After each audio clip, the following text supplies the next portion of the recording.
Zika mwambamo. Zacchaeus, Zakeyu, come down. zika mwambamo. Let us pray. Tipemphere. Our Father who is in heaven, Atate wathu amene muli kumwamba, do not let me to speak to your people, musalole kuti ine ndiyankhule kwa anthu anu, but you speak to your people. koma inu muyankhule. Let your Holy Spirit Lolani kuti mzimu wanu woyera be to be each one of us, kuti ukhale ndi ife tonse, so that we can hear and grab kuti tikamvetsetse ndi kugwira what you want us zimene to hear. ufuna kuti ife timve. In your name I pray. Dzina lanu tipempha. Amen. Zacchaeus, Zakeyu, come down. zika mwambamo.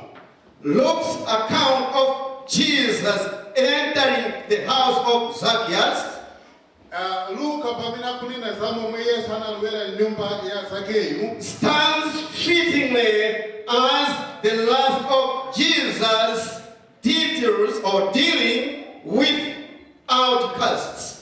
ndi chinthu choyenerera chokwanira chosonyeza momwe Yesu anagwira ntchito ndi anthu amene sankalabadidwa Before his entry into Jerusalem. asanalowe mu mzinda wa Yerusalemu. Earlier, Poyambirirako Jesus was mocked Yesu anazunzidwa as a friend of tax collectors and sinners. amamutchula kuti iyeyo ndi mnzake wa anthu oteka misonkho. You can find this Mungati muzipeza zimene from Luke chapter 7, mu Luka kuyambira ndime ya 7 verse 34. kufika pa verse 34. Also Luke chapter 5, Kufika so mu Luke chapter 5 verse 27 through 32. kufika ndime ya 37 mpaka na 27 mpaka 32. In Luke, Mu Luka the tax collectors anthu osonkha misonkho function as the classical outcasts, anali anthu akuchikunja osalabadidwa, those whom Jesus befriends. amenewo ndi amene Yesu ankatenga kuti ndi anzache. Roman officials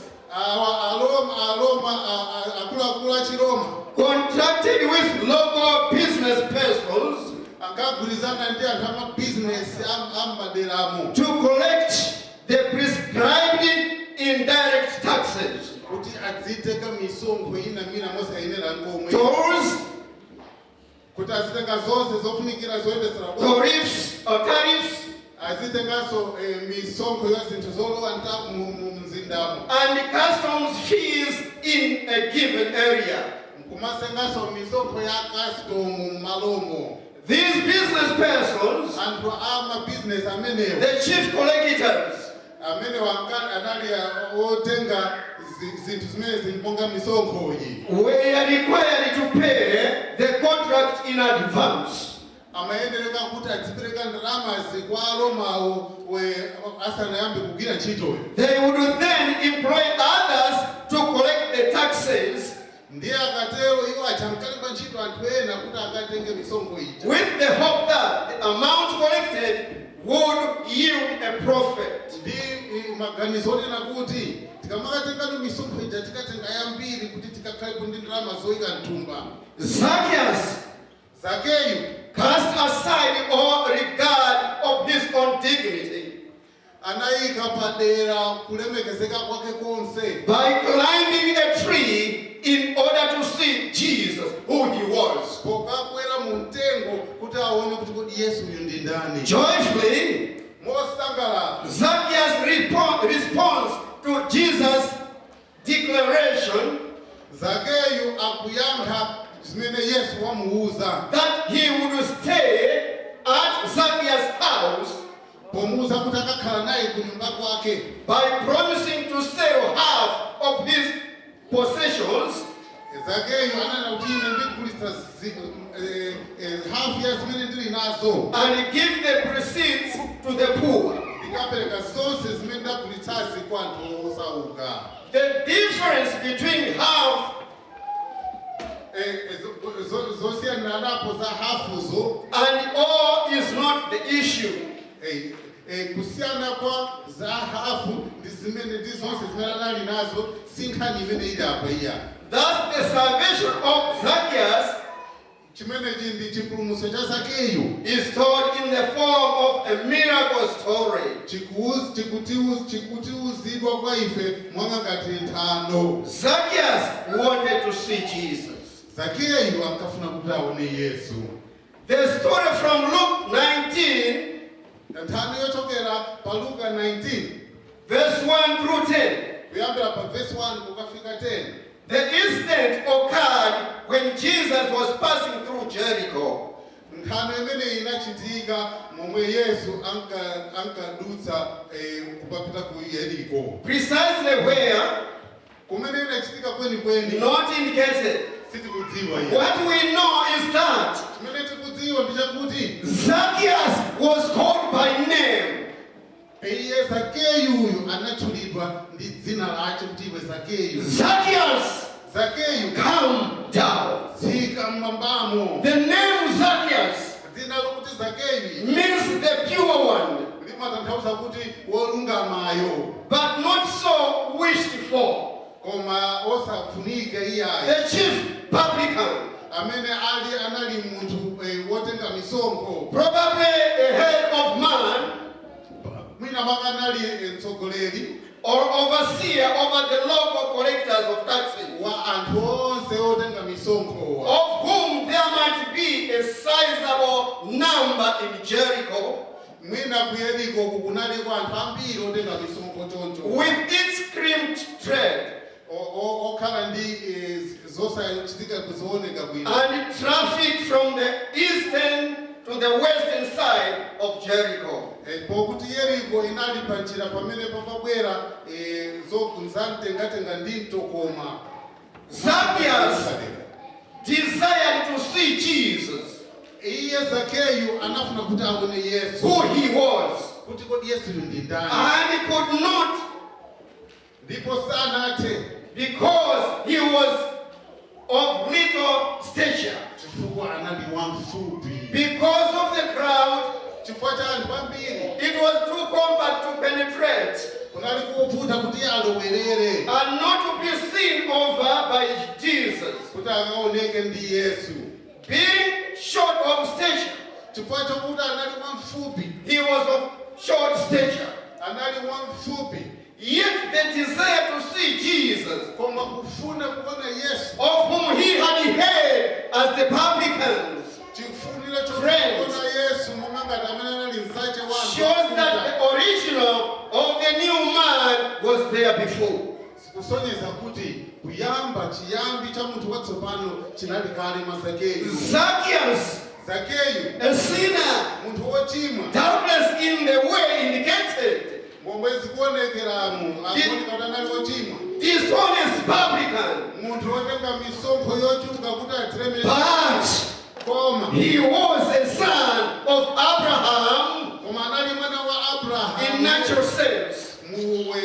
monga chibadwe chake. Much more, kupyozera the pamene major reason chifukwa chachikulu unexpressed chimene sichinachulidwa, but current doubtless to the mind of Jesus was koma chimene chikuoneka chinali chofunikira pa maganizo a Yesu chinali chakuti because Zacchaeus also chifukwa chakuti Zakeyu uyu is a son of man, ndi mwana wa munthu, a human being. wa munthu wobadwa ndi thupi la nyama. The meaning of Christ choosing a publican chifukwa chimene Yesu anasankhira munthu uyuyu wochimwa for his host in a town kuti ndi amene amusunge mu dziko limeneli where many priests dwelt kumene kunali abusa ambirimbiri, has been remarked on. zatchulidwa zimenezi zakuti chifukwa chani Yesu anasankha Zakeyu, The publican. chifukwa chani anasankha munthu wochimwa.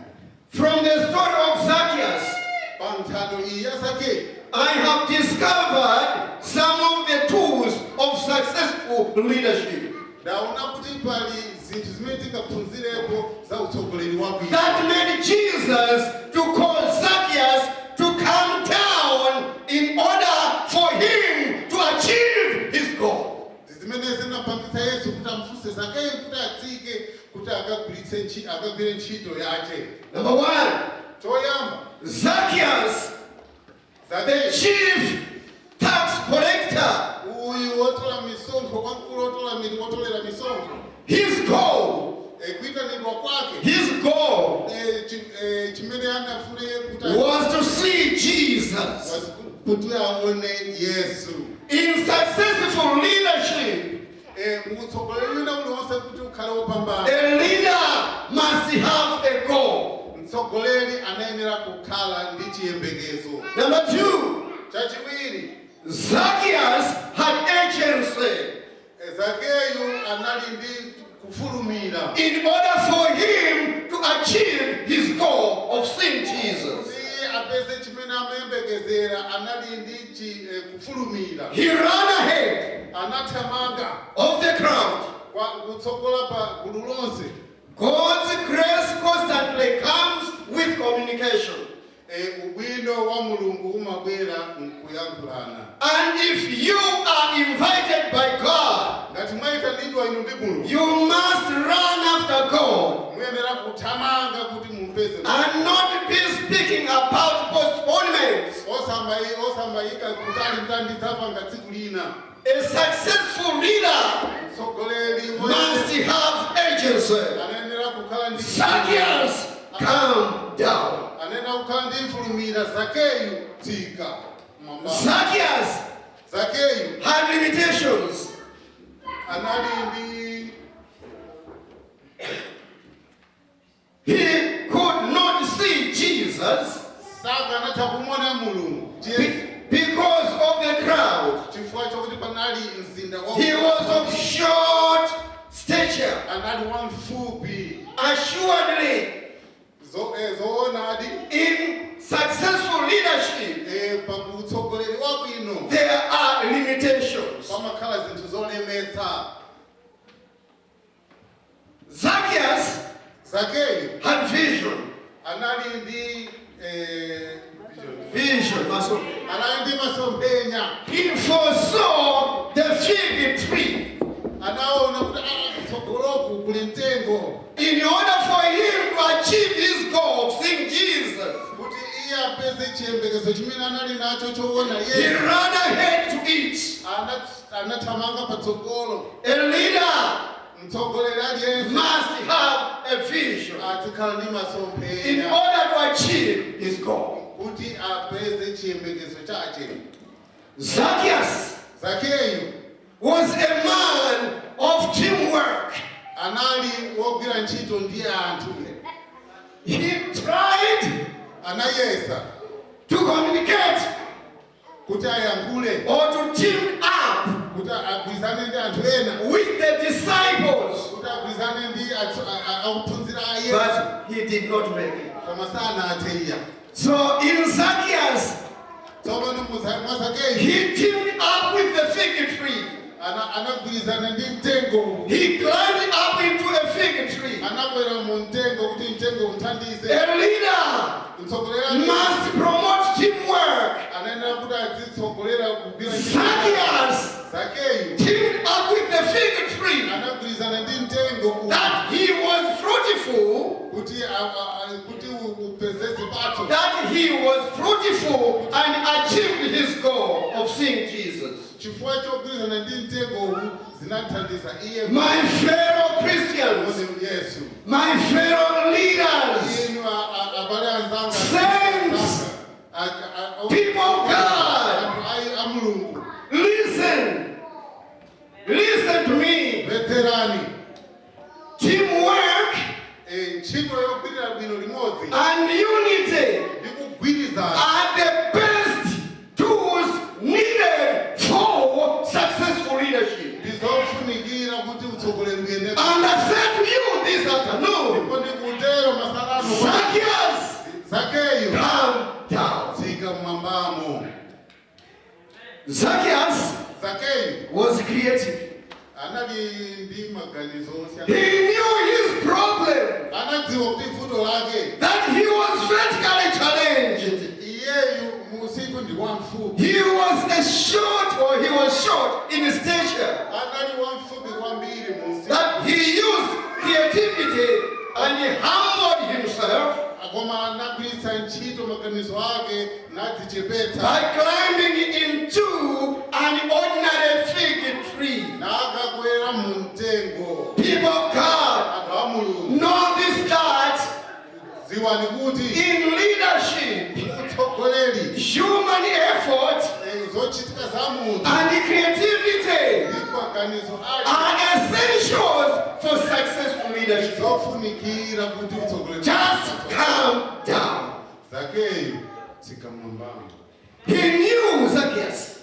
Zakeyu Zacchaeus knew the development of issues. Zakeyu anadziwa momwe zinthu zimakulira. For a leader to be successful, Kuti mtsogoleri akhale must know the development of issues. kuti utsogoleri wake uende bwino amene akudziwa kuti zinthu ziyenda bwanji. Zacchaeus Zakeyu left politics alone anasiya ndale zace zonse. and focused on seeing Jesus. Nango yang'ana pokapo pofunikira kuti aone Yesu. It will not be difficult to us. Sizikhala zototo kwa ife. It will not be difficult to us Sizikhala zovuta kwa ife. if we can leave alone politics Ngati titasiya ndale. and focus ourselves on seeing Jesus who is. Tiyang'anitsitsa kuti timuone Yesu. He left the crowd. Anasiya gulu lonse. He came out of the crowd Anachoka mu gulu lija. for the purpose of seeing Jesus who he was. Ndicholinga choti aone Yesu. It was hard for him Chinali chovuta kwa Yesu. to see Jesus Kuti aone Yesu. in the crowd of politics. Ali mu zandale. He went ahead of crowd Anapita of the crowd gulu.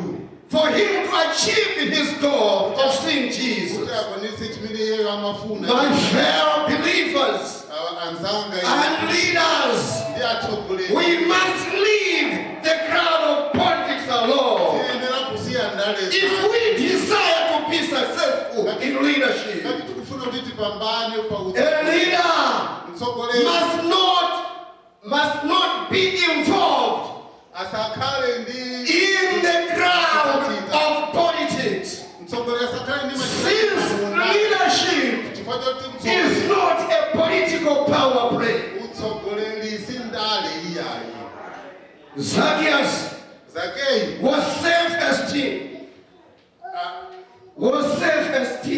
anaona kuti kugwira ntchito ndi anthu ena. Oh, so that he was self-esteem. Anali ndi mtima kudzika pamwe.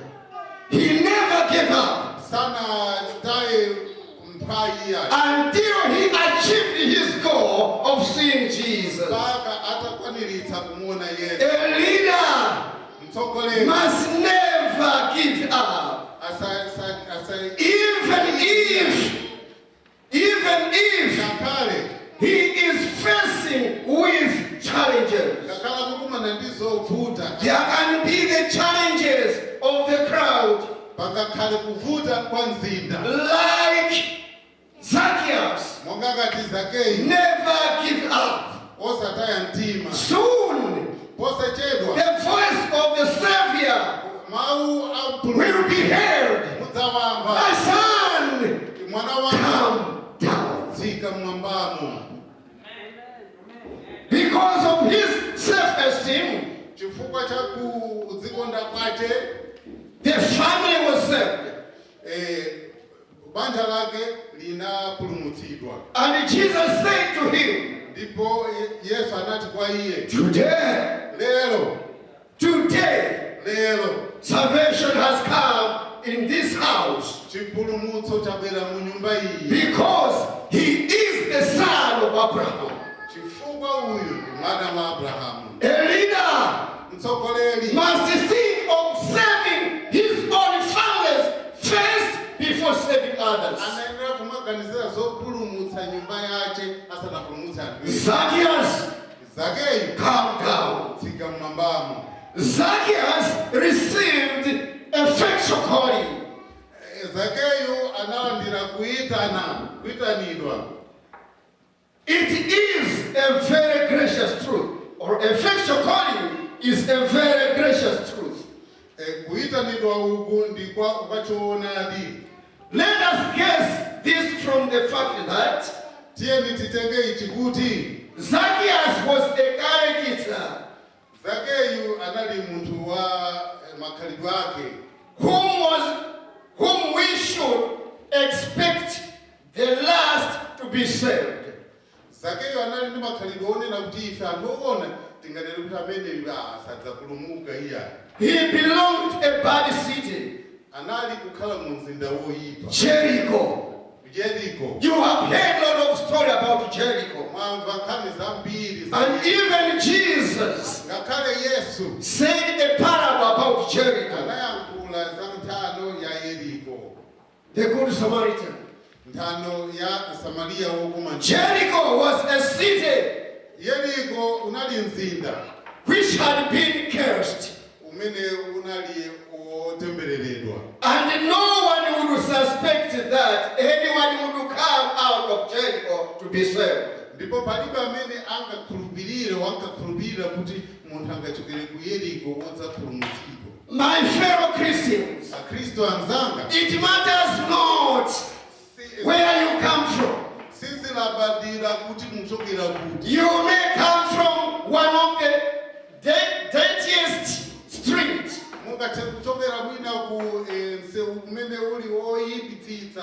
One of the worst places around the world. Mwina malo oyipitsitsa dziko lapansi. But if effectual grace calls you, Koma ngati inu mwayitanidwa, it is an effectual call, mukhala woyitanidwa. which knows no distinction of place. Kuyitanidwa sikuona kuti munthu wachokera kuti. Brethren, it has no respect of persons. Kuyitanidwa sikuona kuti kodi munthu. It called the West Publican. Kuyitanidwa kunayitana munthu amene anali wotenga. Zacchaeus, Zakeyu out of the west city Jericho, wochokera mu mzinda woyipitsitsa Yeriko. from the west trade tax collector. Wochokera ku ntchito yoyipitsitsa Many of us anthu ambiri have climbed up the tree of our own good works ambiri ife taisetsa kuti tikwere mitengo ya zintchito zathu and perched ourselves in the branches of our holy actions. ndipo takhala mu mphanda zakuti ife ntchito zathu. And we are trusting in the free will of the poor creature. Ndipo tichikhulupirira kuti anthu osauka amene tawatengera zinthu zawo. Or resting in some worldly triumphs. Mwina tikuganiza kuti chifatiri muchoona di china chake cha dziko lino lapansi. Nevertheless, Koma Christ looks up even to proud sinners Yesu akuona ngakhale ifeyo odzikondafe. and call them Ndipo akutiyitana down. tsika mmwambamo. Yes, Christian leadership is a humbling call. Inde utsogoleri wa Chikristu ndi wodzichepetsa. Zacchaeus, make haste and come down. Zakeyu anatsika mwasangasanga nabwera pansi. God always humbles a sinner. Mulungu amatha kumpeputsa munthu. He has cast down the mighty from their seat Mulungu amatha kuwachotsa anthu mumipando yawo yapamwamba. and has exalted the humble and meek. Ndipo samatha kuwatenga anthu amene ali pansi osauka. Furthermore, Kupyolera Christian leadership is an affectionate call. utsogoleri wa Chikristu ndi utsogoleri wa chikondi. Today, Lero I must abide in your house. ndiyenera kuti ndikakhale ku nyumba yako. Certainly, Zoona this was not only an affectionate call to Zacchaeus, ichi sikunali kuyitanidwa kwa chikondi kokha iyayi kwa but it was an abiding call. komanso kunali kuyitanidwa kokhala. That means Christian leadership Tikutanthauza kutanthauza kuti is an abiding call. kuita utsogoleri wa Chikristu ndi wokhala. Today, Lero I must abide in your house. tiyenera kukhala mu nyumba yako. When Christ spoke to Zacchaeus, Pamene Yesu anayankhula kwa Zakeyu, he did not say, sananene kuti make haste, fulumira Zacchaeus, Zakeyu and come down, bwera pansi pano for I am just coming to see in the house. chifukwa ndingobwera kuti ndidzaone nyumba yako. Definitely not.